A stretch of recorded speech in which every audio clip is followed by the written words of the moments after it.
Okay, here, I don't have a lot of time to make this recording, but I just thought we'd step through at least some of Psalm 30, start filling in some blanks of the Psalms that are out there, for those of you who are interested in advanced analysis. So, here we have, it starts out Psalm 30, verse 1, and there's something about the Psalm. You'll notice when you read it, the Psalm is a psalm giving thanksgiving, and according to the analysis of MItchel Dahood, it's thanksgiving for recovery from an illness that brought the psalmist to death's door. And it's a very tightly structured psalm. Okay, so thank you to Dahood for that.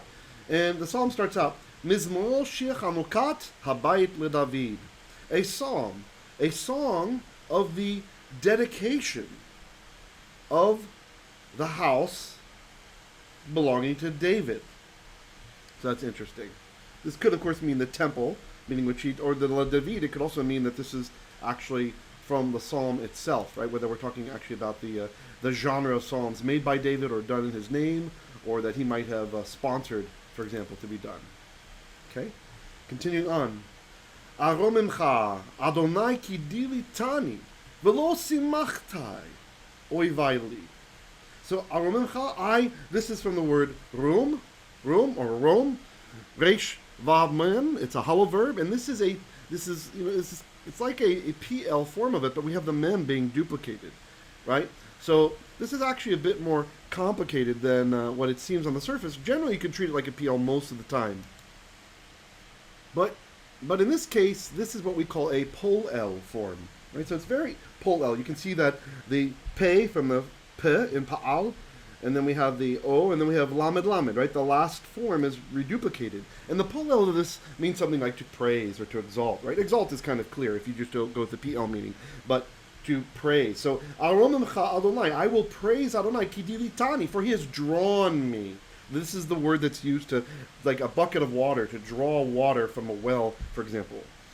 Velo simachta, and you, now, so I'm sorry, so I will praise you Adonai, this is vocative, for you have drawn me, and you have not, this is a PL from samach. So samach we know is to be joyful. The PL is an intensive form, so it's more like to cause joy or to give reason to rejoice. So you have not given reason to rejoice to whom? Oyvay li, my enemy against me. And you see I have that little, there's a gravestone marker here underneath oyvay. This is to remind me that often when the psalmist is talking about his enemies or his enemy, he's speaking of death.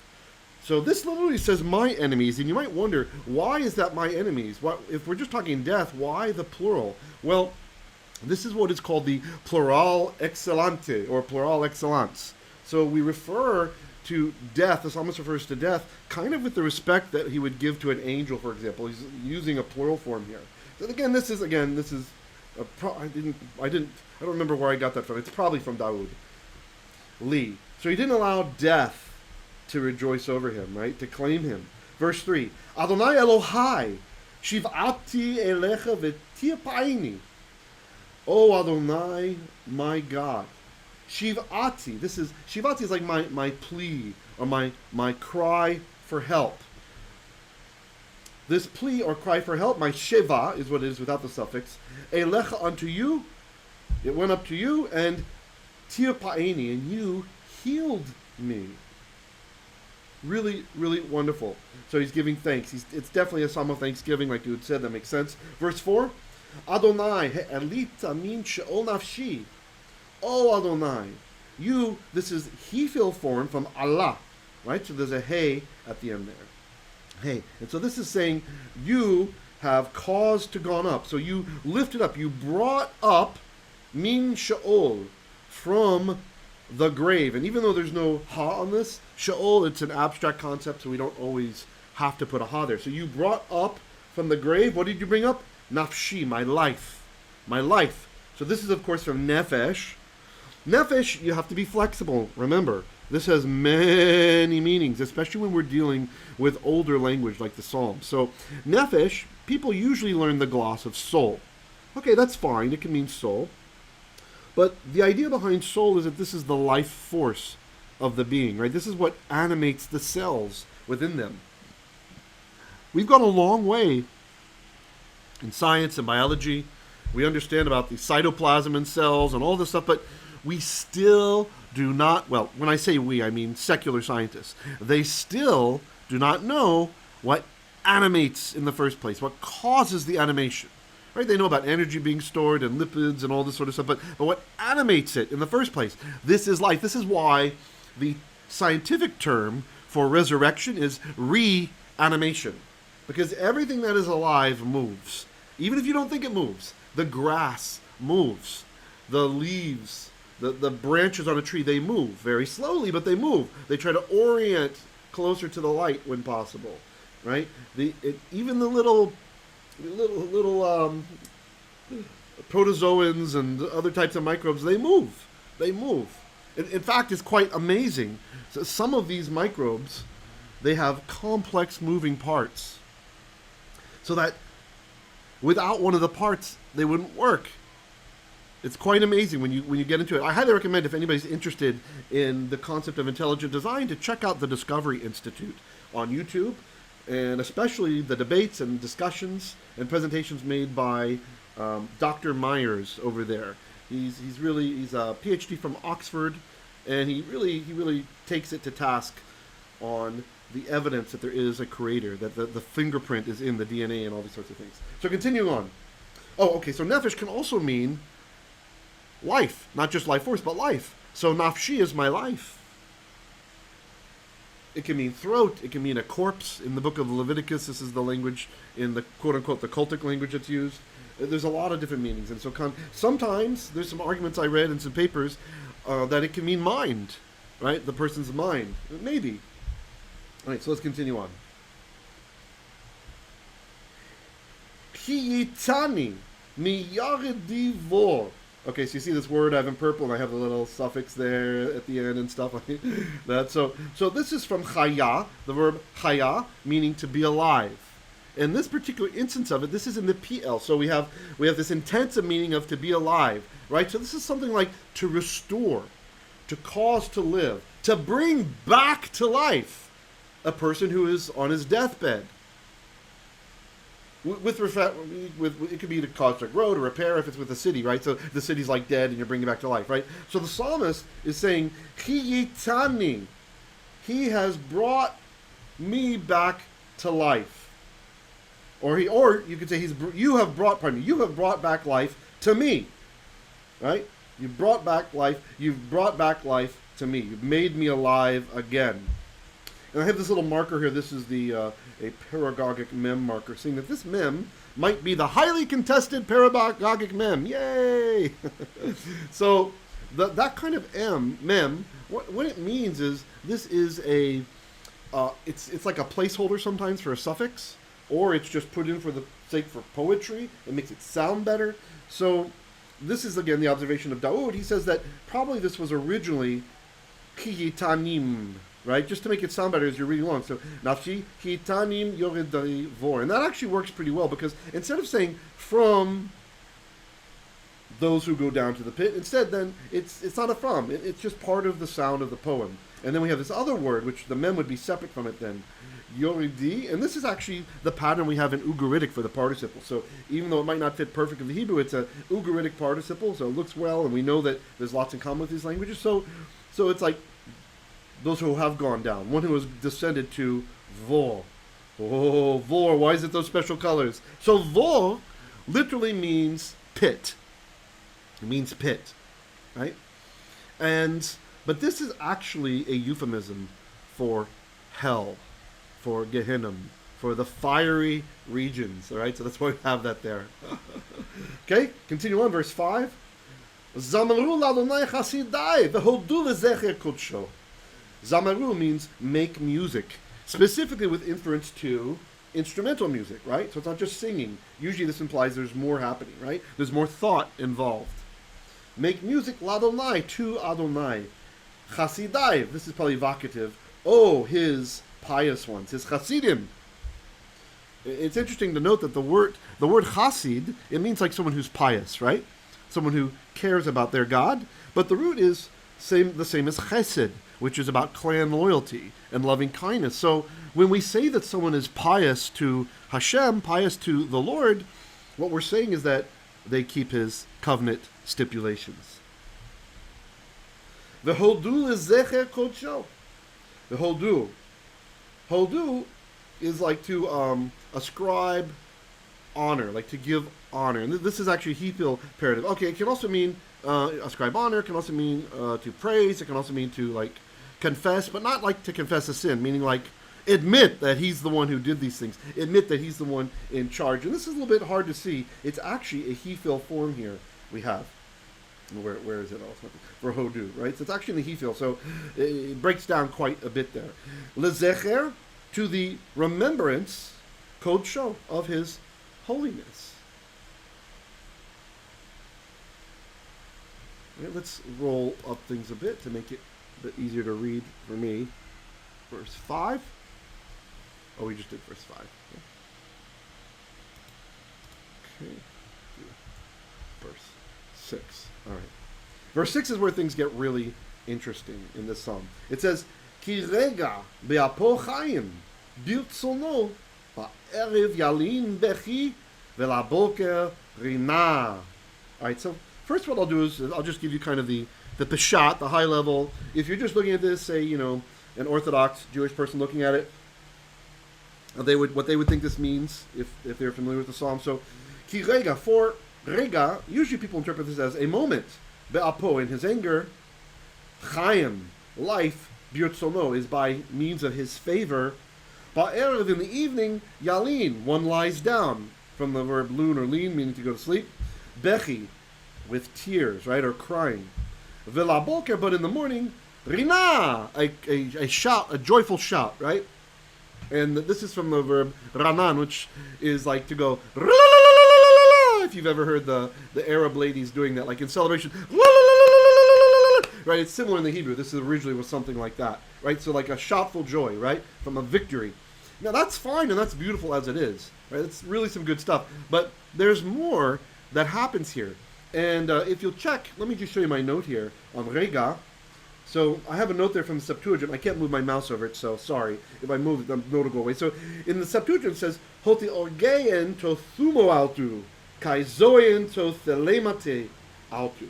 So what what the Greek says there is, for orszá is anger, and to thumo is in the wrath altu of him. So in his wrath, right? Kaizoe, but life, and to thelemate altu is by means of his favor. All right, so that's kind of similar to what we had, but notice it's not about a moment here. So rega, like you'll even hear in Israel today, someone might say, rega, like just a minute, just a moment, right? Rega. That's not what's happening here.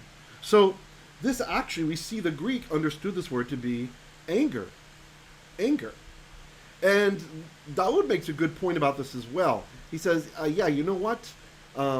This probably has to do with anger, right? And he makes the point that there's in Job 26:12 we have this phrase Bechoko raga hayam uvetevumato machatz rachav. So with his strength he annihilated the sea, and with his skill he smote Rahav. So here we have this raga, right? So with his strength he annihilated, right? So he's taking some kind of angry action.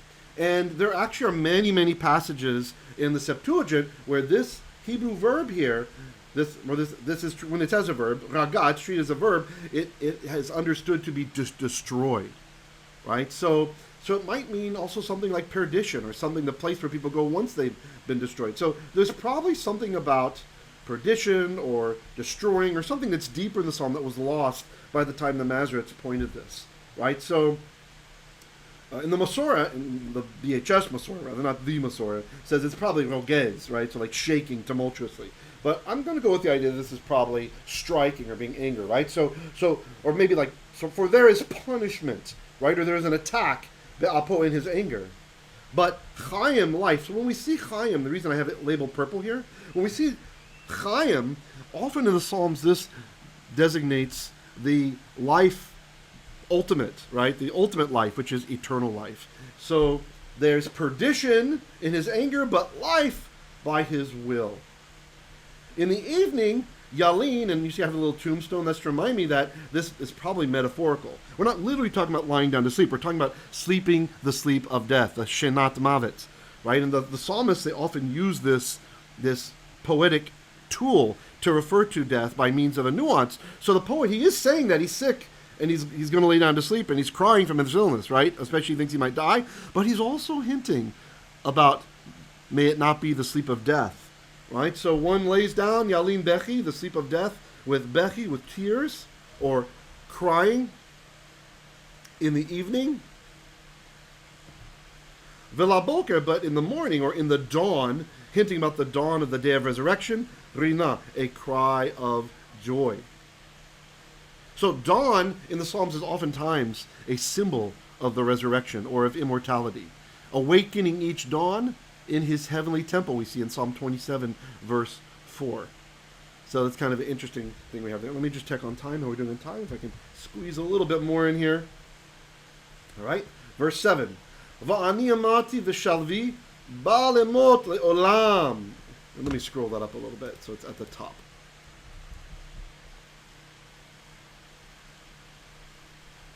Where are we? Okay. So, amarti means I said, and va'ani means but I. So the psalmist is really doing some emphasis here. Literally it says, and I said. Right? So this happens when we need special emphasis in Hebrew. So he's emphasizing. So I myself said v'shalvi. Shalvi is like when I was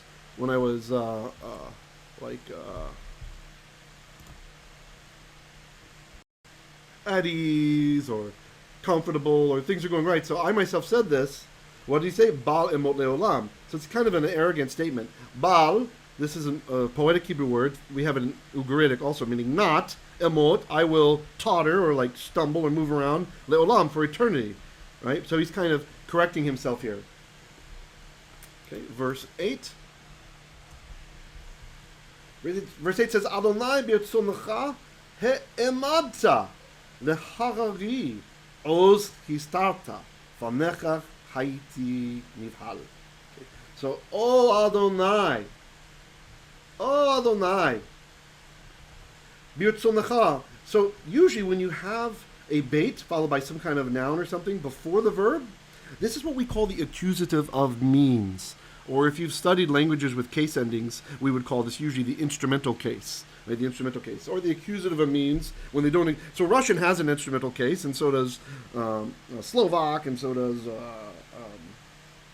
Serbian and these other Slavic languages, so they have a case specifically for this. But Greek, for example, doesn't. It uses the dative usually. So they come up with this idea of accusative of means. That's actually a Greek grammar title, but it works here. So by means of this thing, so Adonai, by means of your favor or your will, he'emadta. So literally, this is a Hiphil. Literally, it means you amaded me. You caused me to stand upright, right?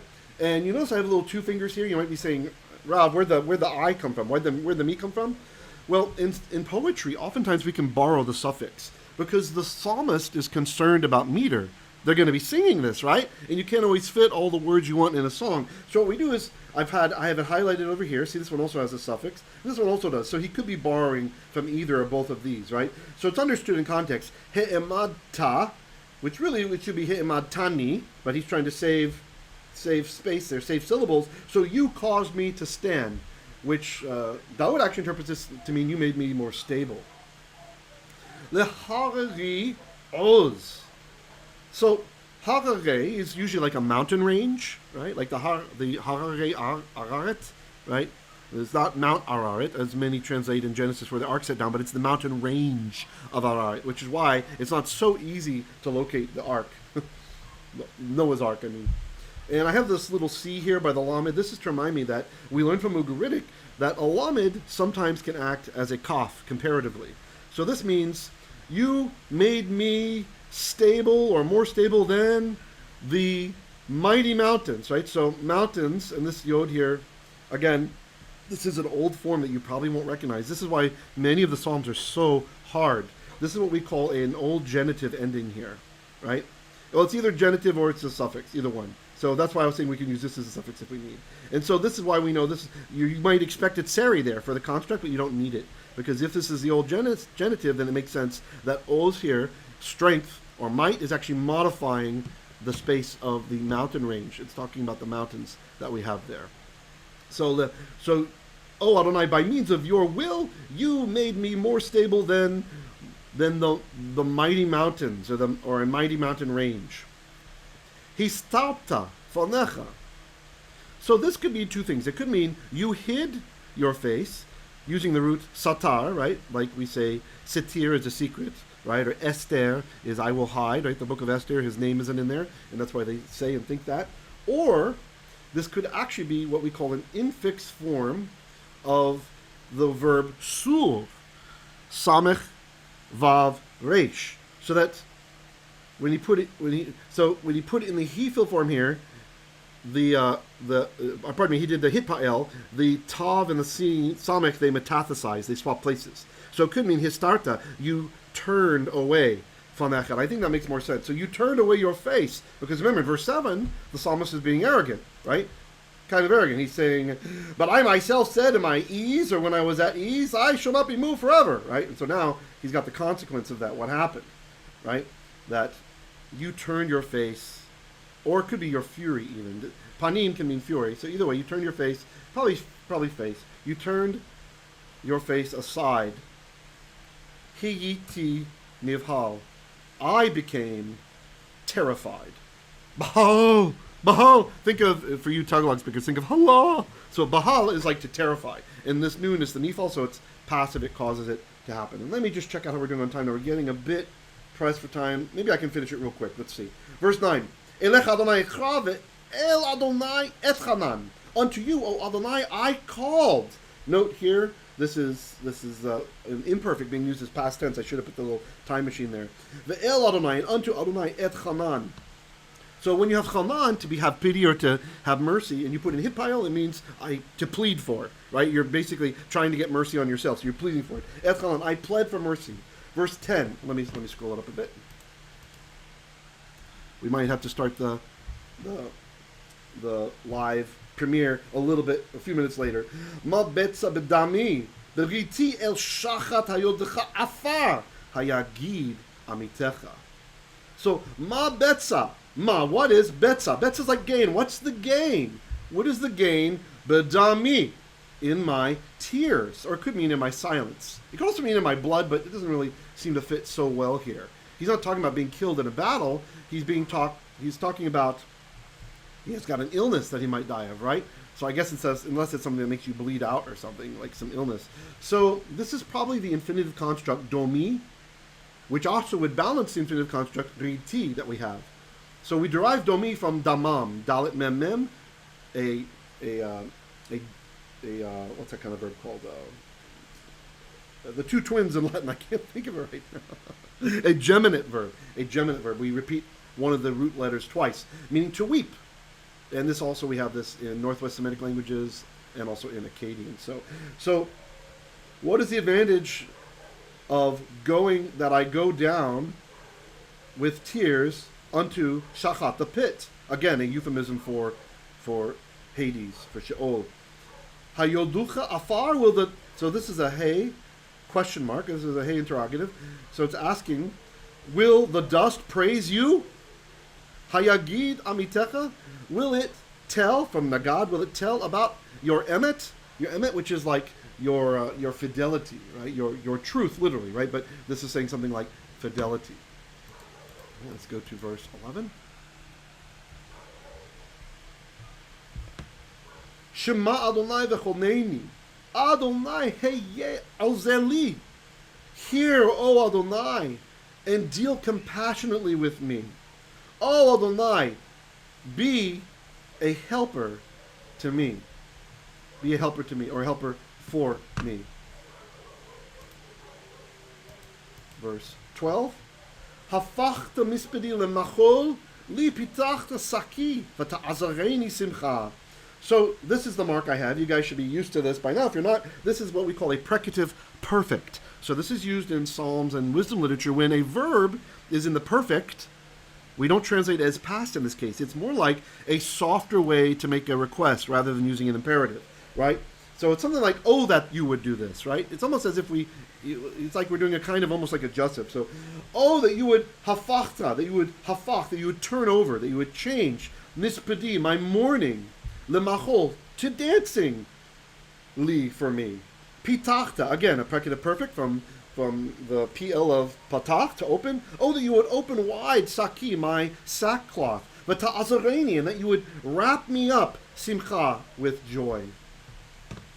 And verse 13, let's just roll to it. We're going to finish, and hopefully I can get it posted in time. Verse 13, Lema'an yezamelcha chavod velo yidom Adonai Elohai le'olam odeka. All right, and we're almost done. So Lema'an means so that, right? So that, for the purpose that yezamelcha. So yezamelcha, this is a Piel from zimer, which means to play an instrument or to praise. So you see that when you're praising, it's still implying that there is an instrument actually being involved. And so what is actually going to do the praising? So this is interesting. This in Ugaritic, kavod, well, like keved, it can mean liver, right? But the liver is also in some psalms, rarely, but in some psalms, just like kiliotayim, the things that cleanse in the back of your back. I can't think of what they're called in English right now. The kidneys. Just like the kidneys are the seat of emotion, sometimes the liver is also considered the seat of emotion. We see it a lot in Ugaritic and also in Hebrew. So if we understand this to mean heart, then, and body parts in Hebrew do not have to have a suffix if you're referring to the speaker's body part. So this could mean something like, so that my heart might make music to you. Velo yi dom. And you see I have the little LXX marker there. That means, in the Septuagint, it reads, me katanugo, means so that I won't be absorbed in grief, right? So we understand this to be from damam, meaning to cry, right? So that I might weep no more, as we saw earlier in the psalm. Adonai, I have the V there to remind me it's vocative. Oh Adonai, Elohai, my God, le'olam. Then this lamed might be interpreted as from eternity. Oh yeah, for eternity. Okay, we'll just do the normal interpretation. For eternity, Odeka. And this is imperfect. So now we're actually saying the continual state of the psalmist in the future. I will praise you. This is from the verb yada in the Hiphil with just a force, like let me praise you. Le'olam odeka. And that's it. Thank you for listening. And let's hope that I can get this posted in time and we can talk about it online with our live premiere.